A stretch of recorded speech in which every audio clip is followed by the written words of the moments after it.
money coming in. Know you fine as hell, body stuck on 10. 2 a.m. on my side, let me in. Bro, I ain't came with one of these videos in a hot minute. Look, we come with what scientists are beginning to find in the Bermuda Triangle. Listen, I love to educate myself because one, like, I ain't gonna lie, once you get out of school, bro, it's really all up to you at this point. Like, you like start educating yourself. Like, if you don't educate yourself outside of school, I ain't gonna lie, what's going on with you? Like, you gotta keep up with something, either politics or what's just going on in the world. That's just me. Like, I don't keep up with all the politics part of the world, but, you know, I dibble and dabble. I might, you know, look over here, look over there, but other than that, I don't do too much. But let's go ahead and get into a video. Welcome new people, new subscribers. There's a small triangle of water that doesn't exist. I ain't heard about the Bermuda Triangle in a minute. Known. And yet we've all heard the stories that accompany the legendary Bermuda Triangle. Shrouded in mystery and conjuring up some of the wildest conspiracy theories known to man, this geographical anomaly is... Okay, I need a show of hands. Even though I can't see y'all hands, I just need to see y'all comment down below. How many of y'all actually believe in the Bermuda Triangle? When I first heard of it, I thought it was like a myth. Like, it was kind of brought up with like pirates and, you know, oh, if you go over here, you just go missing type stuff. Like, I kind of put it in the category of the Loch Ness Monster, but it actually exists. That's crazy to me. Like, widely regarded as the most deadly, dangerous, and deceptive place on Do they know why I do that though? I don't get it. So how is it that a part of the ocean that isn't even officially recognized as part of the ocean has become so revered? I hate the ocean. The small body of water that makes up it's the scary. invisible triangle has slowly filled with wreckage and disappearances over centuries, claiming the lives of those that have not just passed through it, but also over it. Books have been written, documentaries have been produced, and scientists have clamored to try and explain the unexplainable. Wait, so scientists be going out there? Patch of ocean. What's caused this series of unfortunate circumstances to unfold? How can 20 planes, 50 ships, and hundreds of people simply... Wait. How many planes? Planes? Hold on, take it back. Of ocean. What's caused this series of unfortunate circumstances to unfold? How can 20 planes... 20 planes go down if they fly over the Bermuda Triangle? So... what ocean is the Bermuda Triangle in? Like, is that a dumb question? I feel like that's low-key a stupid question, but I'm still gonna stand on it. What part is where the Bermuda Triangle at? And like, what's near it? Like, I know my geographic. Oh my God, I can't talk today. Jesus Christ. Okay, I know my states, countries, and all that, but like, I just don't know. I kind of know my oceans too. I just don't know where it's at. And does it have like some type of pool? Like, why? These ships and hundreds of people simply disappear. Is the location merely coincidence? Or is there something more sinister going on deep below the surface? I think... I'm James Stewart and you're watching Us from Earth. Join me for this most treacherous of adventures into the notorious Devil's Triangle. We'll journey back in time to the origins... Is it in Miami? To find out where it began. Well, close to Miami? Was responsible for it. There's no way. We'll visit some of the triangle's most infamous disappearances, examine each theory surrounding the mystery, all the way from Atlantis to rogue waves to magnetic declination to hidden toxic gases rising from the depths, and bring you right to the heart of the matter to uncover the real culprit of the Bermuda Triangle. I hate the ocean. Inexplicable. Be explained. Like, see, when you see the ocean like this, it's beautiful, blah blah blah. But have y'all ever been on a cruise or just like in general like swimming in the middle of the ocean, my nigga? It's one of the scariest shit ever. Cause like, if you ever been on a cruise, right, and you like in the middle of the ocean, you look around, you see nothing but water. It feels like, you know how on Minecraft, like you kind of spawn somewhere. It kind of feel like you just woke up in the middle of the ocean, and it's like, this is a new world. It don't even feel like I'm on Earth no more when I'm like in the middle of the ocean. It's just insane. Like, to think that you are in the middle of the ocean and all you can see around you is water. I don't know. That just do something to my mind. Like, every time I'm on a cruise, I literally Like inside, I can't show people around me, but inside, I'm fucking freaking the fuck out. I'm like, what the fuck? Like, it's one of the most insane experiences I ever had. No lie. After all, whilst that may have sounded like the start of a murder mystery podcast, there is actually a fair amount of science and data to unpack here. But it is genuinely one of the weirdest and most fascinating videos I've ever made. As I've mentioned, the Bermuda Triangle doesn't show up on any maps, nor is it officially Okay, so I ain't tripping if I don't know where it's at. by the United States, with whom it's closely situated. So then, where is it? Thank you. Unofficially, Thank you. the Bermuda Triangle is a region of the North Atlantic Ocean, roughly bounded by the southeastern coast of the US, Bermuda, and Puerto Rico. So it's like right outside of Miami? Interestingly, the exact boundaries of the Bermuda Triangle are not universally agreed upon. Approximations of the total area range between 500,000 and 1,500,000 square miles. Okay. So now we having this like a general conversation. So why is we calling it a triangle to begin with? Because like I'm confused. Why couldn't it have been a square? Why couldn't it have been a rectangle? Why couldn't it have been a circle? Like, so how did the triangle come into effect? If you catching my drift, no pun intended. Like, I'm trying to see like where the whole Bermuda Triangle, and I hope he kind of go into the history of the Bermuda Triangle, because I want to see like how far has it dated back. Like, if it started in the early 1600s and shit, that's insane. Can't lie. There's about 1 million square miles worth of room for error there. The region has a vaguely triangular shape, but why? The triangle could end up being an isosceles, a scalene, or could even look more like a rhombus. Oh, the boundaries. We right here. The Bermuda dodecahedron wasn't quite as catchy. And so from the outset, you begin to see one glaring hole in much of the discourse that surrounds this subject. Undoubtedly, there have been incidents in this area, and some tragic ones at that. But because the boundaries don't actually exist, and they differ from historical account to historical account, it's really difficult to provide actual numbers of fatalities and disappearances for an area whose boundaries are constantly shifting over the course of several hundred years. But it's what's happened inside this triangle throughout history that's most intriguing. And things begin half a millennium ago with Christopher Columbus. The year is 1492, and Christopher Columbus has set... Wait.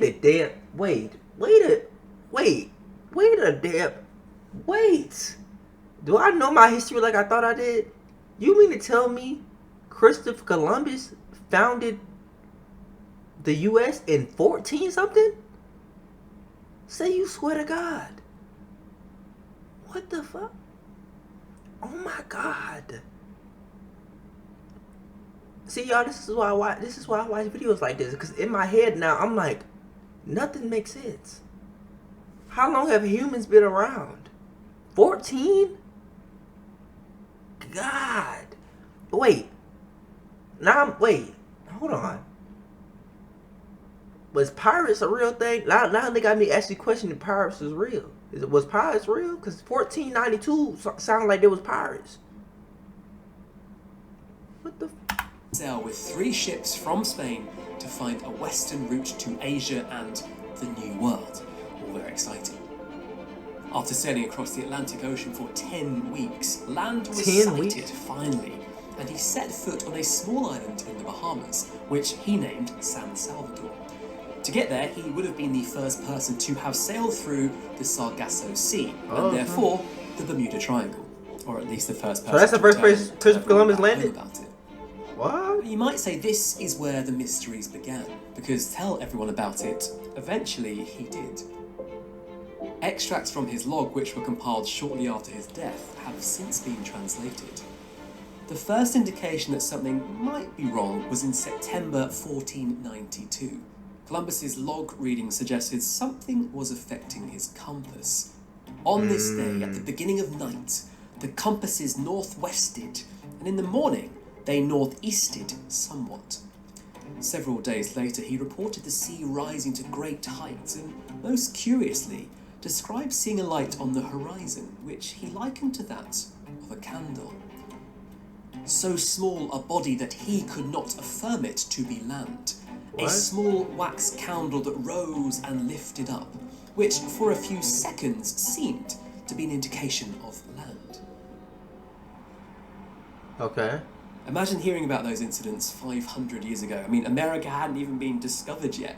So little about the world was known. You can see how the stories, fables, mysteries, call them what you will, begin to garner intrigue. Right. Later in the I see early that ring. 1600s, a ship from England named Sea Venture set off to resupply and revive the falling colony at Jamestown. Just off the coast of the uninhabited island chain of Bermuda, the fleet sailed into a hurricane which destroyed the ship and marooned its crew. Although there wasn't anything particularly mysterious about this occurrence, as those desolate sailors clung to the remains of their once proud ship, it must have felt like a callback to the mysterious events that had already happened in this area. It's believed that this shipwreck actually inspired... I ain't gonna lie, bro. Shakespeare looked like one cool Bro, like, look at this man. With the earring? They had hoop earrings back then? Bro, there's so much I don't understand about the world, bro. You mean to tell me they had hoop earrings when Shakespeare was around? No wonder he was writing poetry and shit like that. The nigga was he was a fat... Bro, wait, was this during the, that could have been during the Great Renaissance. There's no fucking way. Makes this play The Tempest, in which he refers to Bermuda, or Bermuths, as a vexed or cursed place. So Bermuda had found a great place to rise to fame. One of the spookiest encounters must have been in 1881, when, as legend has it, the Ellen Austin, a cargo ship sailing from Liverpool to New York, carrying passengers hoping to emigrate to the United States, sighted a ghost ship in the Bermuda Triangle. Their captain took a shortcut through the stormy Sargasso Sea, again where the Bermuda Triangle is located, and it was here that they encountered an eerily silent sailing vessel with no crew on board, but strangely plenty of plunder. Almost like bait waiting for someone to find it. And the crew of the Ellen Austin took that bait. Wanting to salvage the ship and its goods, they decided to take it to New York with them and sent some of their bravest men over so they could sail both ships back together. As they carried on their journey across the Sargasso Sea, however, they were caught in a huge storm. The howling winds and treacherous waves tore the ships away from one another, and the Ellen Austin lost sight of the now manned ghost ship. Wow. When the weather finally cleared, the surviving sailors started searching for their friends and their comrades. Captain Griffin spotted the vessel and called to his crew, but there was no answer. The eerie silence had returned to the other ship once again. A number of sailors went to investigate, but found no signs of life on board. Their mates had disappeared without... Wait, so they ended up finding the ship, but not the people? a trace. This didn't stop Captain Griffin from ordering a second team to board the ghostly unnamed vessel to New York. He just lost For people nights, and he gonna send... seems like they were getting away with it. But I ain't gonna lie though. Nah. Like, even though, like, maybe because I'm black. Like, I got my black senses. Like, cause I ain't gonna lie.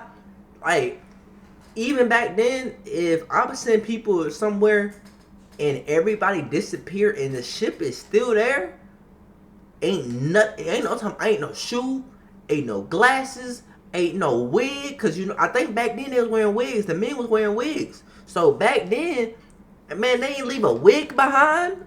Nah, something up. He ain't leave nothing. Not no ring, not no necklace, no map. Nah, you got me fucked up. I ain't seen nobody over this shit, man. But I wish they would tell. Well, back then I would have been I would have not been on that ship anyway, unless I was on the you feel me? Hey, black people was not on them type ships. Sad. Hey, never mind, because they ain't like they ain't sending my black ass over there anyway. I don't care if it's a slave ship or not. On me, they not getting me on there. They gonna just have to shoot me. No cap. Ships were on course for their destination, but their luck ran out when a thick blanket of fog started to settle across the water. The Ellen Austin came to a standstill as everyone waited for the fog to disperse. Once again, they were separated from the unnamed ship, left to wait, practically blind, and with no sound but creaking planks and the waves quietly licking at the bow. After the fog cleared, the ghost ship had disappeared completely, taking with it the entire crew and its treasures, never to be seen again. It makes for a good story, doesn't it? It was Is there Cap? actually something to it? Well, we know there was a ship called the Ellen Austin that sailed between Liverpool and New York. However, the journey in 1881 was confirmed to have gone without incident in Lloyd's of London's Register of Ships.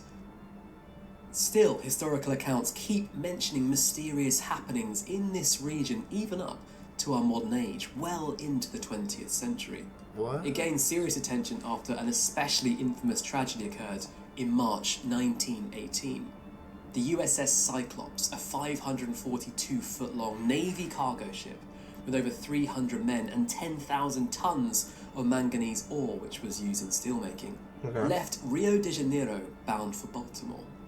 After an unplanned stop in Barbados, she headed north and was never seen again.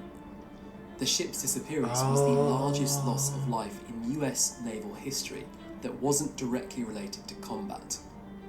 The Cyclops never sent out an SOS distress call, despite being asked to do so, and an extensive search found no wreckage. US President Woodrow Wilson later said, "Only God and the sea know what happened to the great ship." See, and that's what I don't like, bro. Like, the ocean's so big that you can genuinely not find somebody. Like you know how insane and scary. Like they lost a whole ass ship. So imagine your stupid. Imagine if you fall in there, right? Just one. I'm talking about, like, you know how small you are inside the ocean. It's like how small the Earth is to the galaxy. Like, we not finding you. Like, nah, bro.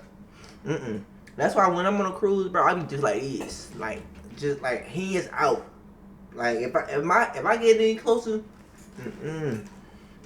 I can't even get too. I don't even drink that much on no cruise. Man, you think I'm gonna be drinking when I'm on water? One, that makes it 10 times worse. Two, I'm already gonna be like this anyway, rocking back and forth, barely can stand up straight. And you want me to drink? Boy, no. I'm gonna be straight off the cliff. Man, what? Straight into the water. Cooked. In 1941, two of the Cyclops' sister ships similarly vanished without a trace along nearly the same route. What? One quote from the Santa Fe magazine in 1920 described the incident. "She disappeared as though some gigantic monster of the sea had grabbed her, men and all, and sent her into the depths of the ocean. And the sadness of her destruction is amplified by the absence of any wireless calls for help being picked up by any ship along the route that the Cyclops followed."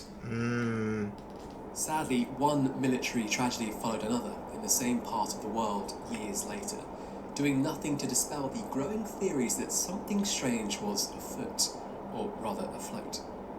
In December 1945, 5 Navy TBM Avenger torpedo bombers carrying 40 men took off from a Fort Lauderdale airfield in order to conduct practice bombing runs over some nearby shores.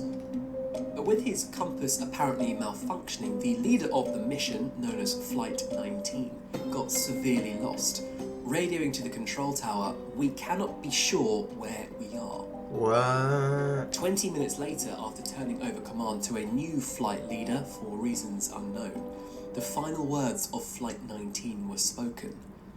"It looks like we are entering white water. We are completely lost." What the? All 5 planes flew aimlessly until they ran low on fuel and were forced to ditch at sea. That same day, a rescue plane and its 30-man crew also disappeared. What the? After a massive week-long search failed to turn up any evidence, the official Navy report declared that it was as if they had flown to Mars. No wreckage or trace of the pilot. Wait a minute. So you mean to tell me? Okay, hold on. See, you got me, but I'm thinking like in the times of now. Well, yeah, now. But back then, it's probably easier to get lost. But I'm assuming that y'all looked everywhere. So even still, it's still crazy-ish that you mean to tell me they radioed and said, yo, we completely lost. And they send out rescue people to go find them. And 30 people, 30 some people, and they disappeared too? Man, Miami, man, I ain't going over there, bro. Shout out to everybody in Miami. I don't mean the like actual place, because I've been there. Also, Miami, y'all, it's hot as fuck down there. What the fuck y'all got going on? Nigga, like, I went down there, like, for a couple days. Nigga, when I tell you, bro. Also, hold on. Nigga, another thing, too. Why do y'all lemonade cost so much? I don't forgot where I was. That lemonade wasn't even that good. I think my shit was like $13, $14. I should have slapped his ass. Because what the fuck you mean? $13, $14? I'm from Alabama. Nigga, ain't shit that high. Well, now it is. But, like, not no damn lemonade. No sweet tea. Y'all acting like y'all sprinkled diamonds in my... Like, y'all act like the ice was diamonds. Pilots or their planes has ever been found. That's Things good. were becoming more and more suspicious. No longer was this strange area just claiming ships. It now seemed to extend upwards to include anything that flew over it too. In December 1948, just a few years after Flight 19 had gone missing, a British passenger plane carrying around 30 people disappeared No way. on the 30th of January while flying over the Azores to Bermuda. Are you 1 kidding year me? later, the BSAA Star Ariel, the same type of plane as the previous one, disappeared while flying from Bermuda to Kingston in Jamaica. What? Neither plane was ever found. So I think many the incidents scariest part is that they generally can't find nothing. Like, I could see if they found like a wing, something. They can't, like, and I'm assuming they deep dive too. And you mean to tell me they can't find shit? I'm telling you, bro, the ocean's scary, bro. I do, like that. I'll never forget when I was young. Like, I think we was watching either Bill Nye or just a straight ocean documentary or something like that. And I remember my teacher saying we only know 1% of the ocean, and I was like, "What the fuck?" I mean, of course, back then I'm like, I wasn't overly questioning, but instead in my head, I was like, "What? Just one? Like we don't know 1% of the ocean." I don't know. Like, I just feel like that's insane. But I mean, now I think we know like 5, 10%. I don't think it's 10. I genuinely don't think it's 10. I think it's like 5, somewhere around there. But do y'all not think that's insane? We have, bro, people. I don't know how long people have been here, but we gonna start from BC or cavemen. So from cavemen to modern times to now, we only know 5% of the ocean. Is that not bombastic to y'all? Do that not blow y'all mind? Do that not tickle a little part of your brain? Like, is that not insane? 5%? Like, no. Y'all genuinely not understanding that. Like, 5%. And the ocean makes up majority of the earth. You mean to tell me we don't even know 5? Bro, we need some more marine scientists, y'all. Get out there, bro. We gotta. It's not gonna be me, but one of y'all. Go ahead, go out there, and I need y'all to really explore, bro. Let me know what's down there. I genuinely feel like either aliens crashed into the ocean, they just adapted to down. I'm telling you, bro, we got something down there. Godzilla, something down there. Megalodon, something. I don't know what it is, but we got something. Trust me, a planet. Well, not a planet. What the? I mean, a civilization or something. I'm telling you, we got something. such a small space that all begin with Columbus noticing something strange about his compass, with no real evidence or explanation as to why. Someone needed to connect the dots and give this space a name. The Deadly Bermuda Triangle was the name American author Vincent Gallis went for in the February 1964 edition of Argosy magazine. Draw a line from Florida to Bermuda, another one from Bermuda to Puerto Rico, and a third line back to Florida through the Bahamas. Within this area, known as the Bermuda Triangle, most of the total vanishments have occurred. Wow. In the absence of any hard facts, there was frenzied speculation about this idea, and unsurprisingly, it captured the imagination of the world. Suddenly, like a great detective solving a serial murder, the mysteries had... See, this is how you know times was different back then. The world actually gave... I feel like when the U.S. came out and said, oh, aliens are real, nobody, like, moved. Like, we just, okay, and just kept going. But we also was going through the worst time. I can't lie. Like, 2020, like, you mean to tell me, like, when everybody's locked in and, like, we dealing with this crazy thing going on, right? You want to tell us you want to drop the big news that aliens exist? Nigga, nobody cares. Like, bro, people out here going crazy. What are you talking about? Nobody give a fuck. I ain't gonna lie, they did. Of course, they dropped at the worst time. Like, what? The article was a masterpiece of conspiratorial fantasy, suggesting that dark forces were at work. For context here, this was the era of the Cold War and the Cuban Missile Crisis, when conspiracy theories and hearsay loomed large. It was also a time when NASA, and science more generally, was increasingly filling in the blanks, providing answers to many of life's great unsolved questions. Yet here, in the Bermuda Triangle, was a phenomenon that tantalizingly defied explanation. Others were quick to cash in on the Bermuda Triangle fever. Scores of books were published, many became international bestsellers, with the most popular of all being Charles Berlitz's The Bermuda Triangle, published in 1974. It sold 20 million copies in more than 30 languages. An extraordinary feat for a work that offered up some mind-blowing suggestions. It was only $7? Really going on. Nothing was off limits. Berlitz's theories were so popular that when Steven Spielberg made Close Encounters of the Third Kind, he depicted the Flight 19 aircrew as having been abducted by aliens. What? Berlitz aimed to prove that the Bermuda Triangle was connected to the mythical lost city of Atlantis, putting ships, planes, and people into its murky depths, explaining why so many vessels and aircraft had disappeared. He also leaned heavily on paranormal or supernatural phenomena to explain what he says cannot be mere coincidences. For example, most interesting to Berlitz is that most of the missing aircraft and ships didn't send out distress calls before disappearing. Something he suggests is evidence of extraterrestrial interference, or at least paranormal activity, pricking the ears of Spielberg, evidently.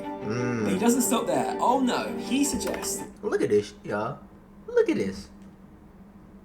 And y'all, no. There's no fucking way.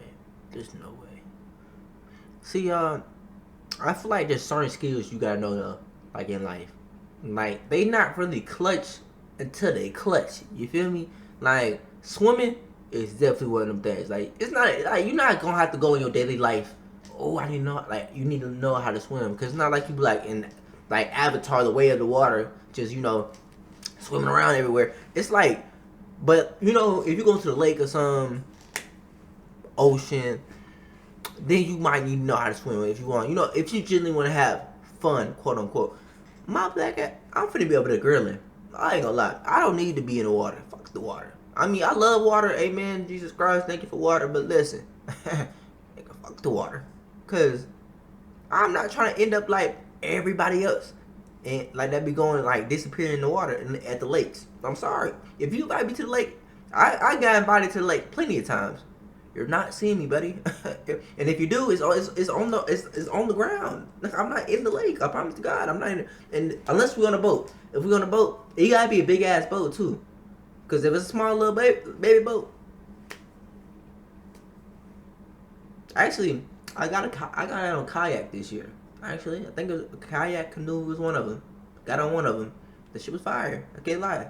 But I can't get on with people who play too much. You play too much, nigga, I might have to end your life. I'm sorry, cause you playing with mine. You playing with mine, I'm about to end yours. I'm sorry, cause if I fall off, I'm telling you, you're getting a murder charge. Cause I'm not coming back up. And you're not coming back up. It's over with.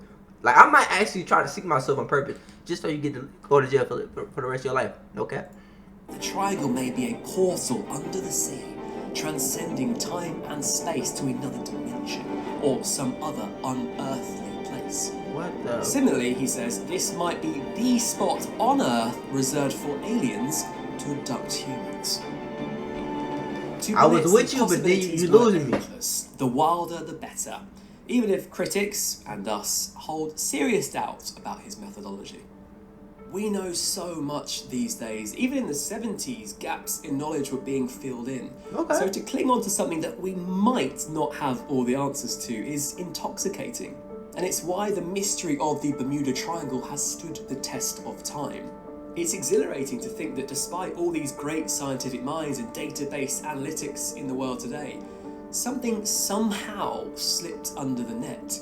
It's like a riddle that can't be solved with pretty much the entire rest of the planet mapped out. Bar this small triangle of mystery.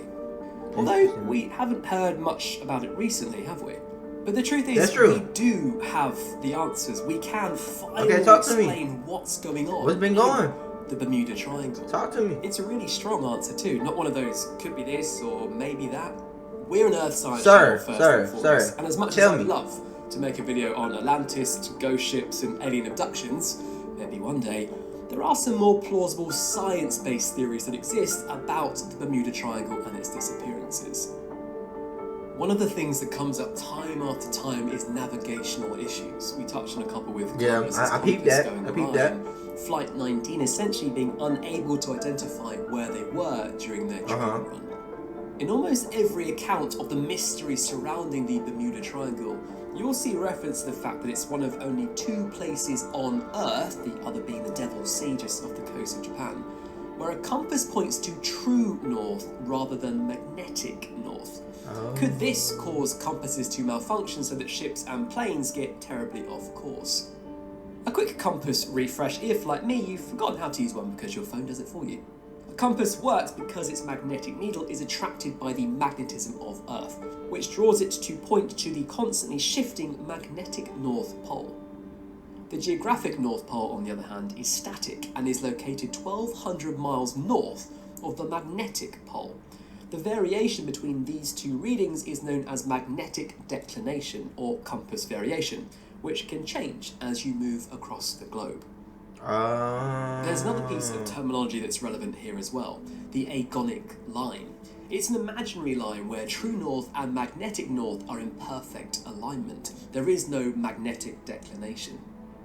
In the early 18th century, Edmund Halley noticed that the agonic line was slowly moving westwards. He came up with the idea of showing declination as contour lines on a map. At points west of the agonic line, a magnetic needle will point east of true north, positive declination. At points east of the agonic line, a magnetic needle will point west of true north, negative declination. Since then, scientists have noted a westward drift of the agonic line with an average velocity of about 0.2 degrees per year. This drift is not equal in all places, however. It's much stronger in the Atlantic hemisphere than in the Pacific hemisphere. Navigators must always compensate for magnetic declination when they chart their courses. While the agonic line once did pass through the Bermuda Triangle, it now falls within the Gulf of Mexico, rendering claims that it contributes to disappearances in the triangle largely inaccurate. The issue with the compass malfunction theory is that calculation errors anywhere could cause a plane or ship to go off course.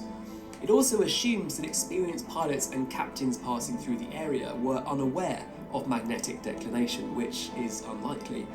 Not to mention that the vast majority of boaters and flyers pass through this area without incident. Another thing you'll notice about these instances, particularly at sea, is an absence of wreckage on almost every occasion. Yeah, I was peeping that. One plausible theory of this is quite simply good old-fashioned bad weather. Hurricane season, as we know, passes right through the middle of this exact location. That's true. Just look at 2024's devastation in this area.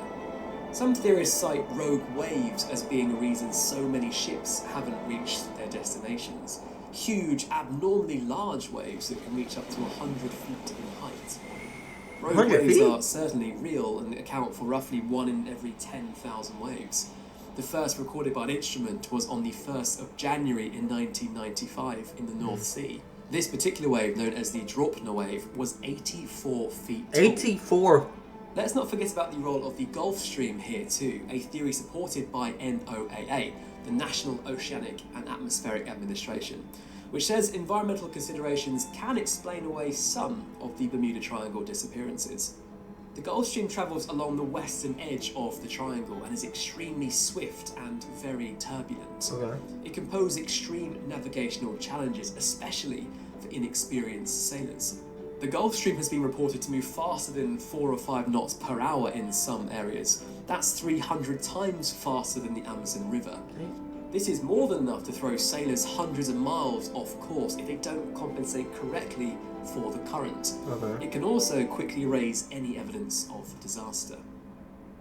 An increasingly popular and in fact the newest scientific theory to come to light is based around methane. We know it mostly as a particularly potent greenhouse gas that comes from cows, but large amounts of methane are trapped in sediments beneath the ocean.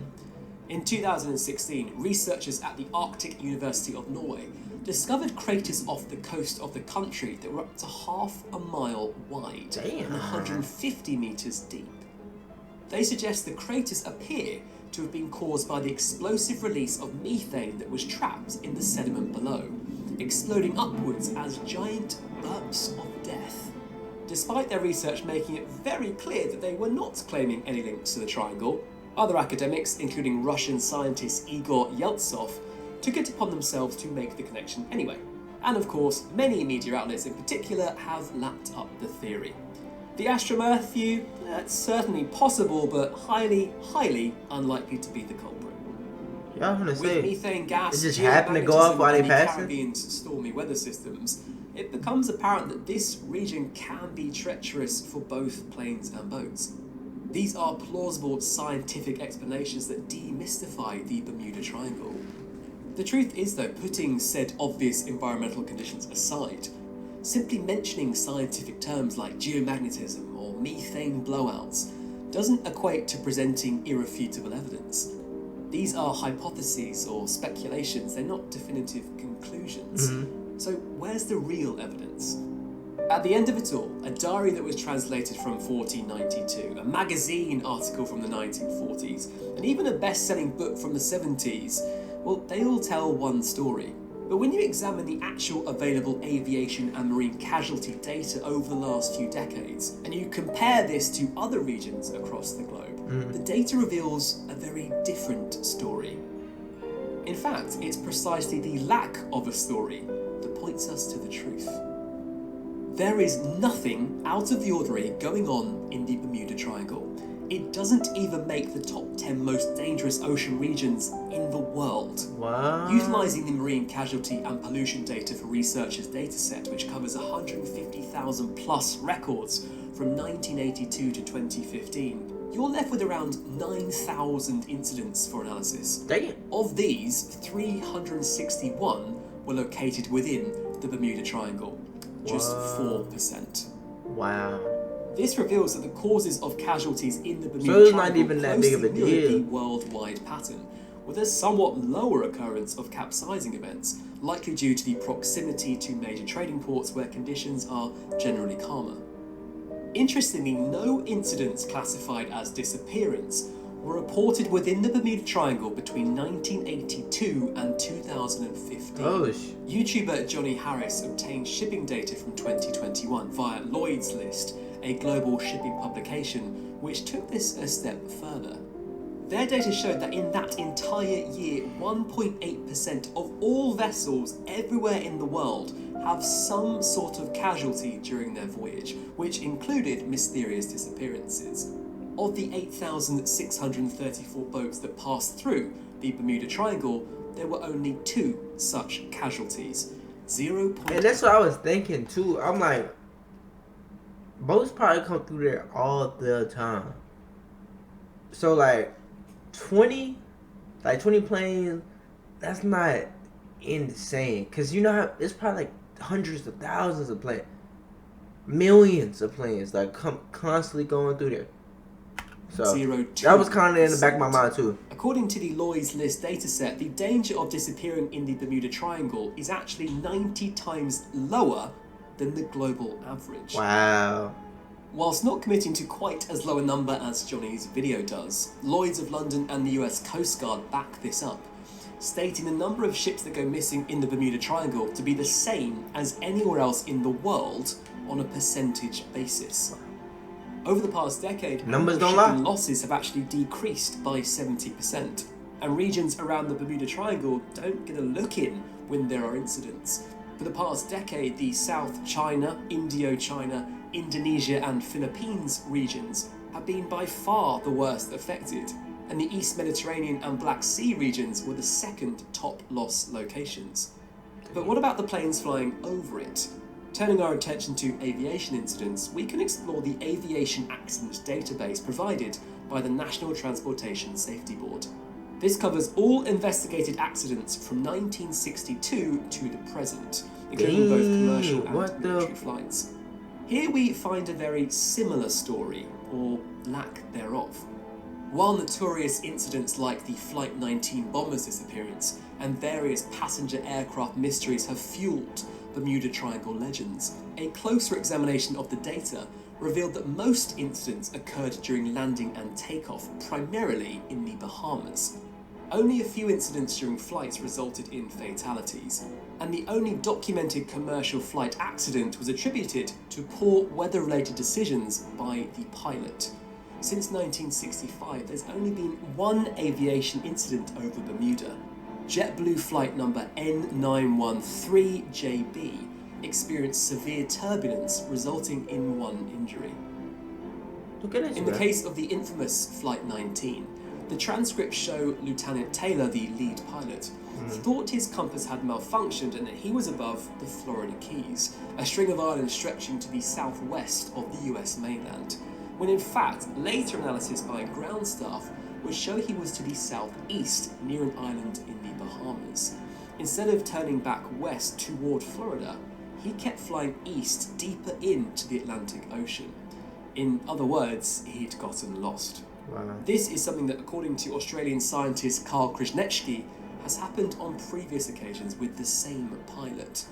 In all likelihood, this tragedy was sadly as a result of human error. In the Triangle, the islands of Bermuda experience on average one damaging tropical cyclone once every 6 or 7 years, with smaller, lesser systems affecting the island more frequently. Approximately 500 tropical and subtropical cyclones have affected the state of Florida. More storms hit Florida than any other US state. And since 1851, Florida be getting 18 killed. hurricane seasons have passed without a known storm impacting the state. Puerto Rico is hit by hurricanes on average about 4 or 5 times a year. Even in 2025, where we can track, predict, model, observe and plan against coming storms, they still cause tremendous devastation. So imagine what it would have been like when we couldn't. Yeah. So there you have it. Maybe slightly underwhelmingly, but if your friends ever bring this up, I mean, it makes confidently sense. reassure them that there really isn't anything special about the Bermuda I knew Triangle. I haven't heard about the Bermuda Triangle in quite some time. It's really been probably since I was younger, so probably like 2013, 11, around there. I mean, like in the back of my mind, I'm like, yo, back then, like we didn't have the technology, and they couldn't predict like when the. So yeah, it makes sense. So they probably went out during some bad storms, got swept. Okay. It's undeniably I don't know why I was one of the thinking something worst insane. weather-affected regions on the planet. So it tracks that unfortunately, and over the course of several centuries, there would be incidents along the way. Yeah. But the truth is, statistically speaking, you're at no more risk of travelling through the Bermuda Triangle than you are anywhere else in the world. In fact, it's significantly safer than me travelling from Dover to Calais for my boring summer holiday. Sadly, it seems that some of these tragic events come down to simple human error, and one of the worst weather-affected regions in the world. No more, no less. Sorry, aliens, but the good news is the curse has been lifted. The Bermuda Triangle is, well, relatively boring, or as I like to put it, fabulously unremarkable. And let's be honest, we could actually do with things being a little more unremarkable in our lives right now. Like, because imagine if it was aliens. Like, this, like, imagine the conversations we're going to have to open up where they come from, what do they want, do they even want anything, can they talk, do they look like us? I don't even want to think. Like, I know the government said aliens might exist or some shit like that, but the conversations we're gonna have to have after that would be insane. Like, insane. Do they even have religion? What do they believe in? All types of shit. And I would actually love it, like, just because I'm very curious about the world. I'm just very curious. I love asking questions. So this is like a W video for me. I love videos like this. But yeah, I would love to, like, to experience that, but at the same time, our world would never be the same, literally. And would that be a good thing or negative thing? I want y'all to comment that down below. I love y'all, and I see y'all next video. We out.